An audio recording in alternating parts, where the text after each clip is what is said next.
It was supposed to be an ordinary flight, just a few hours in the sky.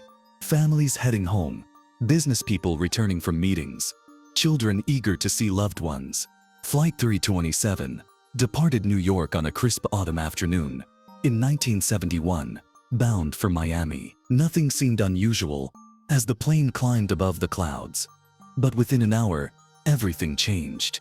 Air traffic controllers stared at their radar screens in disbelief. The blip that represented Flight 327 flickered, then vanished. No distress call, no explosion, no wreckage. It was simply gone. Days turned to weeks, and families grieved, convinced they would never see their loved ones again. But then, in an impossible twist, the aircraft reappeared, months later landing as if nothing had happened. The cabin of Flight 327 buzzed with ordinary life. Children giggled in the back rows. A businessman scribbled notes for a meeting, and an elderly man clutched a worn photograph of his late wife, whispering a quiet prayer. A young mother adjusted the blanket over her sleeping daughter, while the captain's calm voice assured everyone of smooth skies ahead. At first, it was just like any other flight routine announcements. The rattle of carts rolling down the aisle, and the reassuring hum of engines. But halfway through, something subtle shifted. The captain noticed faint turbulence. Though the skies outside appeared perfectly clear, passengers looked out their windows and saw what seemed like a shimmering curtain of light rippling through the clouds. It was gone in seconds, leaving most to assume it was only sunlight. Inside the control tower, at JFK, radar operators leaned closer to their screens. The glowing green dot representing Flight 327 began to flicker, then vanished altogether. They scrambled, radios crackling with frantic attempts.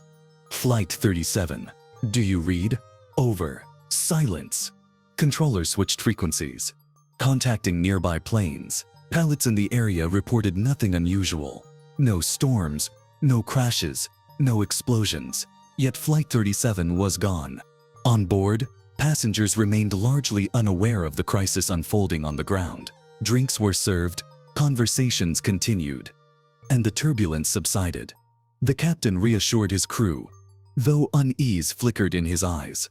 Time seemed to slow. Minutes stretched strangely, though no one could explain why. By the time the aircraft finally steadied, the captain believed he had only experienced a brief technical glitch.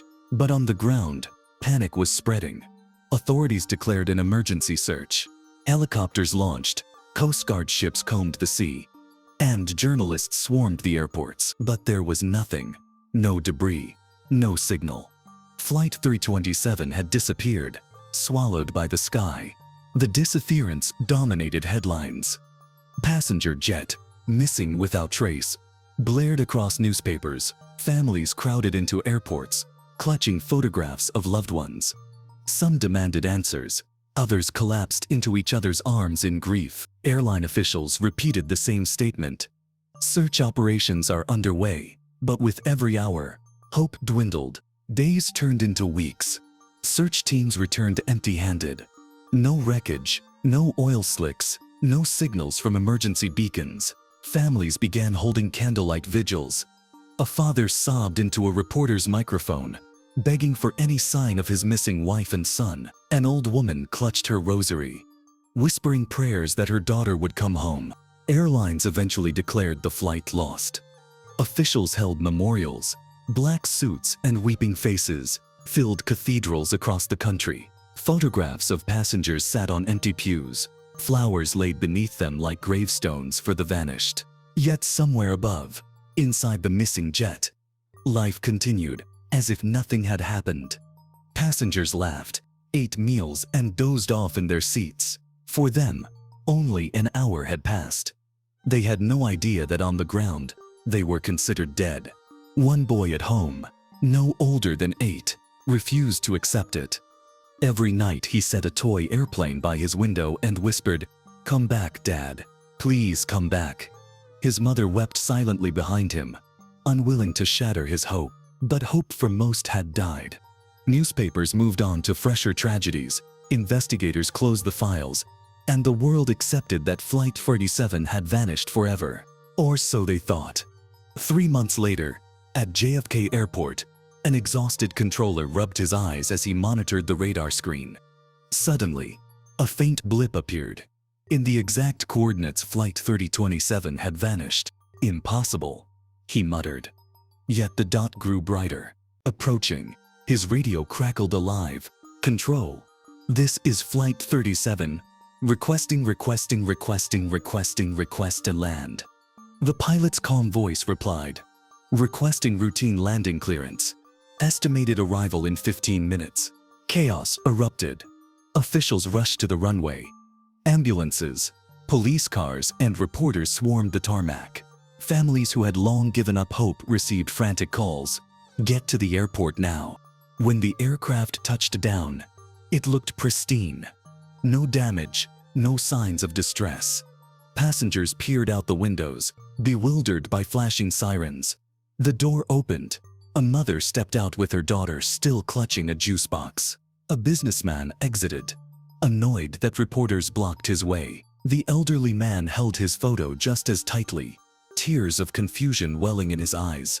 Officials were speechless. The passengers looked unchanged, as though no time had passed.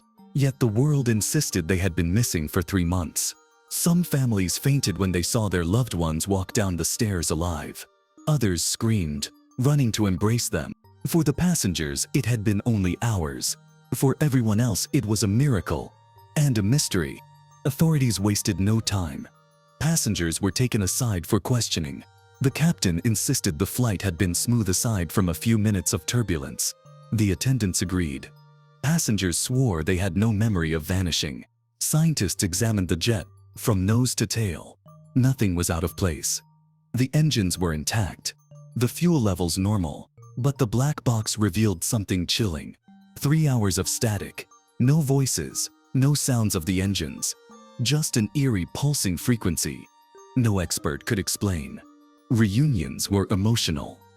The little boy's father, long declared lost, fell to his knees when his son rushed into his arms. "I told you you'd come back," the boy whispered, clutching him tightly. Families sobbed, overjoyed yet shaken. But questions loomed. Where had Flight 3027 gone? Was it trapped in a time slip, a different dimension, or something beyond human understanding? Conspiracy theories exploded. Some believed it was a secret government experiment gone wrong. Others claimed the passengers had crossed through a rift in time. The airline refused to comment. Officials quietly sealed certain reports, labeling them classified. Even decades later, scientists revisit the case. But no explanation has ever been agreed upon.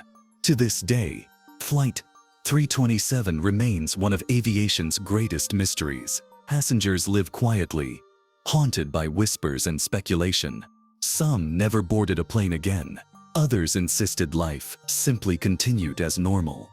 But for the families and the world, the story became a legend. A chilling reminder that the sky still holds secrets, and sometimes those secrets return when we least expect them.